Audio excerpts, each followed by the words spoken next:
أعوذ بالله من الشيطان الرجيم بسم الله الرحمن الرحيم السلام عليكم ورحمة الله وبركاته. الحمد لله رب العالمين والصلاة والسلام خاتم الأنبياء والمرسلين. கண்ணியத்துக்குரிய எல்லாம் வல்ல அல்லாஹ்வின் நல்லடியார்களே, மரணத்துக்கு பின் என்கின்ற தலைப்பினூடாக தொடராக பல செய்திகளை பார்க்க வேண்டும் என்பதற்காக இந்த ரமலான் மாதத்தை பயன்படுத்திக் கொள்ளலாம் என்று நாம் பேசிக் கொண்டிருக்கிறோம். அதில் தொடராக நேற்று சில செய்திகளை நாம் பார்த்தோம். மரண நேரத்தில் இருக்கக்கூடியவர்கள், அவர்களுக்கு பல எண்ணங்கள் போகும். அதாவது மரண இறுதி நேரத்தில் இருக்கவங்களுக்கு அப்பதான் எல்லா ஞாபகங்களும் வரும். நம்ம நிறைய பாவம் செஞ்சுட்டோம், நம்ம அல்லாஹ் மன்னிப்பானா மன்னிக்க மாட்டானா அப்படிங்கிற மாதிரி பல சிந்தனைகள் அந்த நேரத்துல வரும். இப்ப நபிகள்நாயகம் ஸல்லல்லாஹு அலைஹி வஸல்லம் என்ன சொல்றாங்கன்னு சொன்னா, நீங்க அல்லாஹ் மீது நல்லெண்ணம் வைத்தவர்களாக நீங்கள் மரணிக்க கூடாது. என்ன நினைக்கணும், நம்ம அந்த நேரத்துல நம்ம நிறைய பாவம் செஞ்சிருக்கோம் தான், ஆனா அல்லாஹ் கருணையாளன், அன்பாளன், அவன் நம்ம பாவத்தை மன்னிப்பான் அப்படிங்கிற ஒரு நல்ல எண்ணத்தோட நம்ம இறுதி நேரம் இருக்கணும் அப்படின்னு சொல்லி நபிகள்நாயகம் ஸல்லல்லாஹு அலைஹி வஸல்லம் சொல்ற செய்தியை நம்ம பார்க்கணும். அடுத்ததா நம்ம இந்த உலகத்துல ஒரு மரணம் எப்படி நிகழ்கிறது என்பதை வைத்து நம்ம இங்கே தீர்ப்பு சொல்லிடுவோம். அதாவது ரொம்ப தள்ளாத வயசு ரொம்ப கஷ்டப்பட்டு ஒருத்தர் இறந்து போறாருன்னு வச்சுங்க, அப்ப என்ன சொல்லுவோம், இவன் செஞ்ச வேலைக்கு இந்த வயசான காலத்துல ரொம்ப கஷ்டப்படுறான் அப்படின்னு சொல்றது. இல்லைன்னா ஒரு கோரமா ஒரு விபத்துலையோ அல்லது வேற ஏதோ ஒரு வகையில ரொம்ப கோரமா இறந்து போயிட்டான்னு வச்சுங்க, அதுல ஏதாவது நம்ம ஒரு செய்தி சொல்றது. இல்ல இளமையான வயசுல ஒரு 30 வயசுல 20 வயசுல 25 வயசுல இறந்து போயிட்டானா அதை வச்சு ஏதாவது சொல்றது. இப்படி நம்ம பல செய்திகளை மக்கள் சொல்றதை நம்ம பார்க்கிறோம்.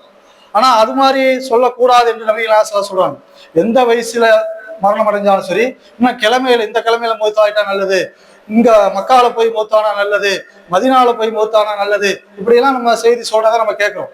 ஆனா அப்படியெல்லாம் இடத்தை வைத்தோ அல்லது வயதை வைத்தோ அல்லது மரணமான அந்த சூழலை வைத்தோ நம்ம யாருக்கும் எந்த தீர்ப்பும் சொல்ல முடியாது.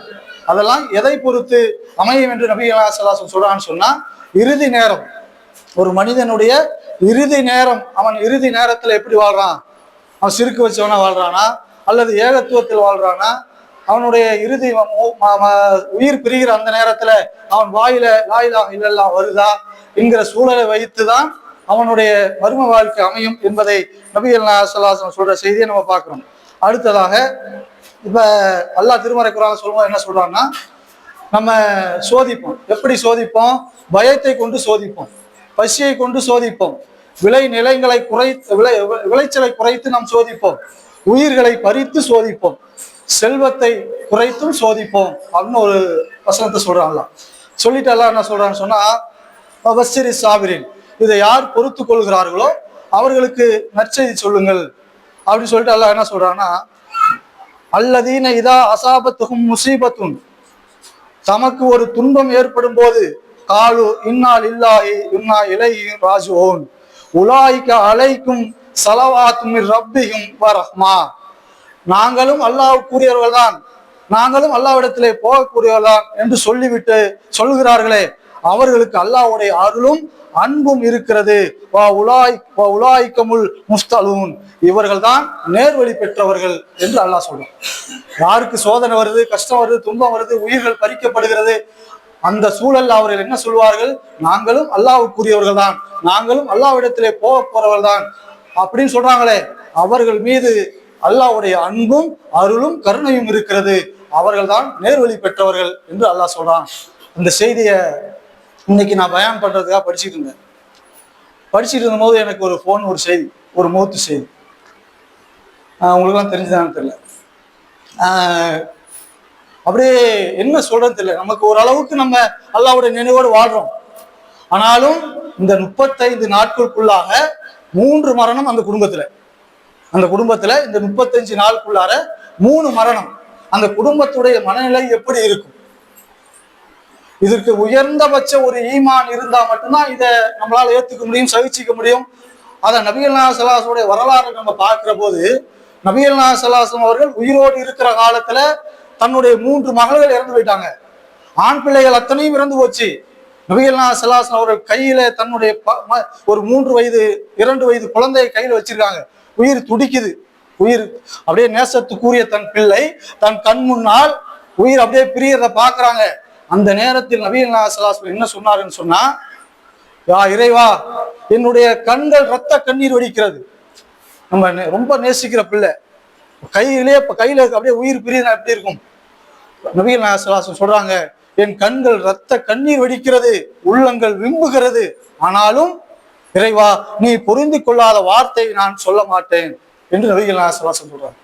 இன்றைக்கு நமக்கு ஒரு துன்பம் கஷ்டம் ஏற்பட்டுச்சுன்னா, என்ன எனக்கே பெரிய துன்பத்தை அல்லாஹ் கொடுக்குறானே, நான் மட்டும்தான் கிடைச்சேனா, இவ்வளவு சோதனையை சிரமத்தையும் சகிக்கிறது நான் தான் கிடைச்சேனா, உலகத்துல வேற யாருமே இல்லையா அப்படின்னு நமக்கு வாய்க்கு வந்ததெல்லாம் பேசிடுவோம்.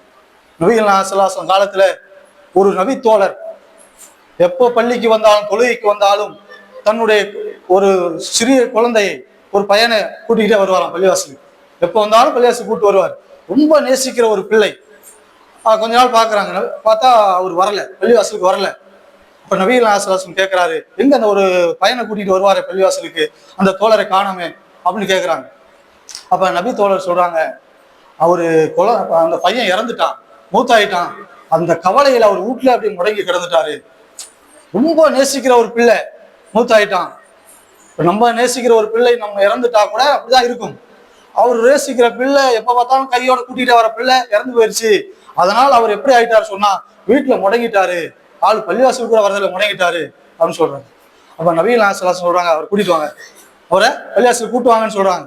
கூட்டிட்டு வந்த உடனே அவருக்கு ஆறுதல் சொல்கிறாரு. பாருங்க, அற்புதமான ஒரு ஆறுதலை, அழகான ஒரு ஆறுதலை இஸ்லாம் மட்டும்தான் சொல்கிறது. நம்ம எவ்வளவு பெரிய துன்பத்தை கஷ்டத்தை இந்த உலகத்தில் நாம் அனுபவித்தாலும் நபிகள் நாயகம் ஸல்லல்லாஹு அலைஹி வஸல்லம் சொல்லி கொடுக்கிற அந்த அறிவுரை நம் உள்ளம் ஆழமாக ஏற்றுக்கொண்டால் இந்த உலகத்துல எதுவும் எவ்வளவு பெரிய இழப்பை இழந்தாலும் சரி அது கஷ்டமா தெரியாது. அந்த தோழருக்கு நபிகள் நாயகம் ஸல்லல்லாஹு அலைஹி வஸல்லம் சொல்றாங்க, தோழரே, காலை மறுமையில் சொர்க்கத்தின் வாசலில் நின்று கொண்டு உன் பிள்ளை உன்னை சொர்க்கத்திலே அழைத்து செல்வதை நீ விரும்பவில்லையா?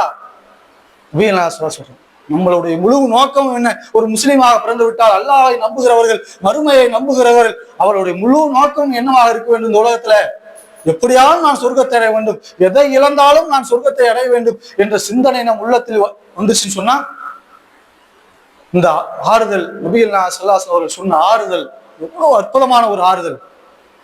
இதை நமக்கு உள்ளத்துல ஆழமாக இன்னைக்கு நான் இந்த பயானுக்கு படிச்சுட்டு இருக்கும் போது ரொம்ப பெரிய ஒரு கேள்வி ஆயிடுச்சு. இந்த 35 நாளுக்குள்ளாக 3 மரணத்தை அந்த குடும்பம் எப்படி தாங்கும்? நீ அதை தாண்டி இன்னைக்கு பாலஸ்தீன் நம்ம கண் முன்னால் நடக்கிற இந்த பலஸ்தீன்ல இன்னைக்கு 500 நாட்களை கடந்து நடந்து கொண்டிருக்கிறது.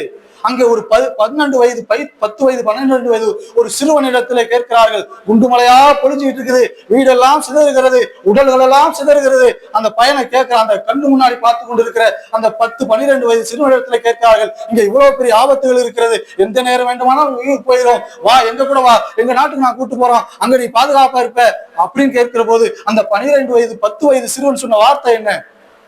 உங்க ஊருக்கு வந்தா எனக்கு ஷஹீதுடைய அந்தஸ்து கிடைக்குமா?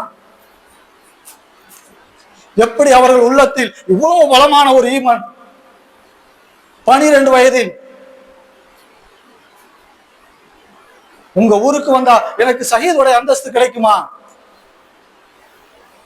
எவ்வளவு ஒரு 12 வயதில் அவன் உள்ளத்தில் எவ்வளவு கடுமையான ஒரு உறுதியான ஈமான் பதிய வைக்கப்பட்டிருக்கிறது. நாம் இந்த இடத்திலே சிந்திக்க வேண்டும், நாம் உள்ளம் எப்படி இருக்கிறது என்று. இந்த மரணத்துக்கு பின் என்ற செய்தி நாம் ஒவ்வொரு நாளும் நம் உள்ளத்திலே மரணம் அடுத்த நொடி வரலாம், அடுத்த நாள் வரலாம். நல்லா இருந்தவங்க ஒரே குடும்பத்துல காட்டுக்கு போய் தண்ணி பாய்ச்சிட்டு வந்தவர், இந்த மகரிப்புக்கு உங்களுக்கு நான் போன் பண்றேன் அசருக்கு சொன்னவர் இல்ல, மகரிப்பு இல்ல. எப்படி மரணம் வருகிறது? அப்ப இவ்வளவு விரைவாக நமக்கு எந்த நேரத்தில் வேண்டுமானாலும் மரணம் வந்து விடுகிற அந்த சூழலில் வாழ்கிற நாம் நமது உள்ளம் எவ்வளவு கடுமையான ஒரு ஈமானோடு வாழ வேண்டும் என்பதை நீங்கள் புரிந்து கொள்ள வேண்டும். நிறைய இந்த செய்தியை சொல்ல நினைச்சேன். இந்த இடத்துல ஒரு இதாயிட்டதுனால நாளை மறுநாள் நாளை இன்ஷா அல்லாஹ் கொஞ்சம் கூடுதலான செய்திகளை பார்த்து விடுவோம். அஸ்ஸலாமு அலைக்கும்.